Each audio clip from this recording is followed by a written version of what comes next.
Hello everyone, मी आज बनवणार आहे माझ्या पद्धतीने फिश करी।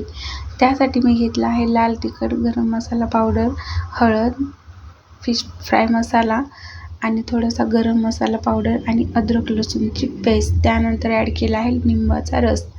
याला आपण पाणी न टाकता लिंबाच्या रसामध्ये फ्राय छान असं मिक्स करून घ्यायचं आहे आणि त्याच्यामध्ये सर्व फिशला आपण ते छान लावून घेऊन त्याला आपण 1-2 तासासाठी मॅरिनेट करणार आहे। मॅरिनेट झाल्याच्या नंतर मी फिश फ्राय करून घेत आहे। हे फिश फ्राय करून झाल्याच्या नंतर आपण बनवणार आहोत याच्या ग्रेव्हीसाठी मसाला। तर या मसाल्यासाठी मी घेतलेला आहे ओलं खोबरं बारीक चिरलेलं, कांदा, टोमॅटो, लसूण, गरम मसाले, तेजपत्ता आणि थोडंसं ॲड केलं आहे त्याच्यामध्ये मी कोथिंबीर, लसूणची पेस्ट आणि हे झालं आहे फ्राय। तुम्ही पाहू शकता हे मी छान असं पेस्ट करून घेतलेली आहे। ही पेस्ट तेलामध्ये टाकली आहे। त्यात ॲड केलं आहे मी थोडंसं लाल तिखट, गरम मसाला, धनिया पावडर आणि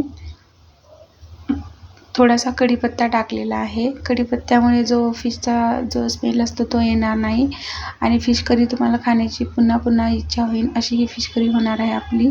तुम्ही हा रेसिपी नक्की बनवून बघा आणि मला कमेंट बॉक्समध्ये सांगायला विसरू नको की कशी झाली होती तुमची अशा प्रकारे बनवलेली फिश करी।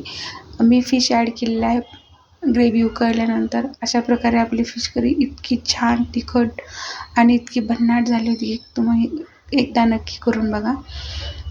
अशा प्रकारे झाली आहे माझी रेसिपी। जर तुम्हाला हा व्हिडिओ आवडला असेल तर नक्की शेअर, लाईक आणि मला फॉलो करायला विसरू नका। अशाच एका नवीन व्हिडिओसोबत भेटूया। Bye bye.